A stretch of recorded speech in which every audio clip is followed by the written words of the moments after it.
There is a road in Brazil that, for many people, was never just a road. It is frontier, isolation, promise, fear, and dispute. On the map, it appears as BR 3119, connecting Manaus in Amazonas to Porto Velho in Rondônia, on a journey of 885 kilometers. But in practice, it represents something much greater: the attempt to connect the heart of the Amazon to the rest of the country without destroying precisely what makes this region unique on the planet. And now, with a project announced at around $1.5 billion, this highway has returned to the center of a battle that mixes development, political pressure, environmental protection, and a future that no one can predict with certainty. The BR 3119 carries a heavy reputation built over decades. It is no exaggeration to say it terrifies. During the Amazonian winter, when the rains fall without mercy, certain stretches stop looking like a road and start resembling a war zone overtaken by mud, holes, and endless bogs. Trucks, cars, and buses can get stuck for hours, sometimes days. There are stories of improvised convoys, drivers waiting for help in the middle of nowhere, and a scenario where nature seems to remind you at every kilometer who really rules there. And when the dry season arrives, the terror does not disappear. It merely changes shape. The mud turns into thick dust, visibility plummets, holes emerge like traps, and the precarious bridges test anyone's nerves. This is no ordinary highway. This is a crossing. But there is a decisive detail. For Manaus, and for millions of people in the western Amazon, this road is not a luxury. It is seen by many as a necessity. The BR 319 is the only land connection between Manaus and the rest of Brazil along this axis. This makes it a symbol of integration, but also a symbol of abandonment. For years, the debate surrounding this highway remained trapped between two extremes. On one side, those who see in it the chance to break the region's logistical and economic isolation. On the other, those who see in its recovery the risk of opening one of the most dangerous doors for the advance of deforestation, land grabbing, and predatory occupation of the forest. And it is precisely there that this story becomes explosive. The federal government decided to place the BR 319 back at the center of priorities and promise something gigantic. The promise is not just to recover the road. The promise is to transform the project into a world model of environmental preservation. The rhetoric is powerful, almost historic. To build in the middle of the Amazon, the road with the greatest environmental care ever seen. It is a bold statement because the challenge is also colossal. Rebuilding or paving a highway in one of the most sensitive areas on the planet will never be just an engineering matter. Every kilometer affects ecosystems, territories, wildlife routes, political interests, and economic pressures accumulated over decades. The main focus is on the so-called middle stretch, a segment of approximately 405 kilometers, between kilometers 250 and 655. It is there that the BR 3119 becomes most vulnerable, most brutal, and most controversial. In this section, the road is still, in many places basically dirt. It is the most emblematic, most difficult, and also most sensitive stretch from an environmental standpoint, because it cuts through the heart of the forest in a region of immense biodiversity and enormous institutional fragility. In other words, it is the exact point where the project ceases to be just infrastructure and becomes a political, ecological, and moral test. And the plan presented tries to respond to this impasse with gigantic numbers and unprecedented measures.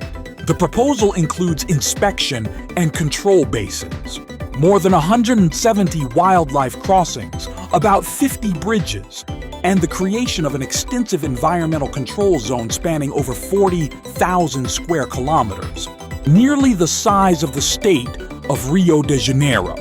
The idea is clear: to surround the project with a kind of surveillance and mitigation belt to prevent the paving from becoming an open invitation to destruction. Additionally, the first announced stage for a 52-kilometer stretch received a service order with an investment of $381 million within the larger package of $1.5 billion. In theory, the government's message is simple: the road will be built, but under heavy monitoring and with a reinforced environmental structure. But the big question is whether that is enough. Because the history of the Amazon has already taught Brazil a hard lesson. Roads change everything. They do not just transport people and goods. They carry land pressure, speculation, irregular occupation, loggers, mining, formal and informal economic chains, plus an irreversible transformation in the dynamics of territories. Where access emerges, interest emerges. Where interest emerges, dispute emerges. And where the state cannot control everything, the forest usually pays the price. That is why so many voices rise against the paving of the BR-319. For these critics, the promise of a sustainable highway may sound less like a guarantee and more like political discourse in the face of a problem that, in practice, was always bigger than the official plans. At the same time, ignoring regional demand also has a cost. There are populations living between logistical precariousness, supply difficulties, high transportation costs, and the permanent feeling of isolation. For many people in the region, being against the highway is easy when you are far from the local reality. For those who depend on access, mobility, and connection, the road appears as a concrete necessity. It is in this clash between the environmental perspective and the social perspective that the BR-319 becomes one of the most delicate projects in the country. There is no simple solution. There is no clean answer. There is only a brutal equation in which any decision seems to produce profound consequences. In this scenario, the creation of new sustainable development reserves emerged as part of the strategy to contain the advance of deforestation. ICMBio accelerated discussions and public consultations for the creation of 3 new units in the region. In one of these consultations, held in Carreiro, in Amazonas, more than 220 people participated, and the majority of comments were favorable to the creation of the reserves. Representatives of the Mura people also positioned themselves in favor of expanding protection, indicating that, at least in part of the territory, there is support for mechanisms that strengthen barriers against degradation. This shows that the debate is more complex than the old divide between development and forest. What is at stake is who will control the future of this Amazonian corridor.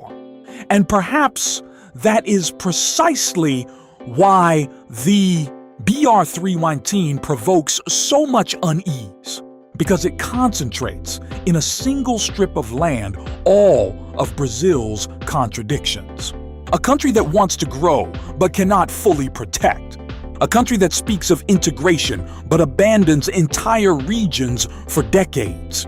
A country that promises modernity at the same moment it still struggles to prevent basic environmental crimes. The BR-319 has become more than a road. It has become a national test. If it succeeds, it will be presented as proof that it is possible to build infrastructure with real protection in the Amazon. If it fails, it may go down in history as yet another project that paved the way for irreversible losses. In the end, the question is not just whether the BR-319 will be rebuilt. The question is, what will come along with it? More state presence or more absence?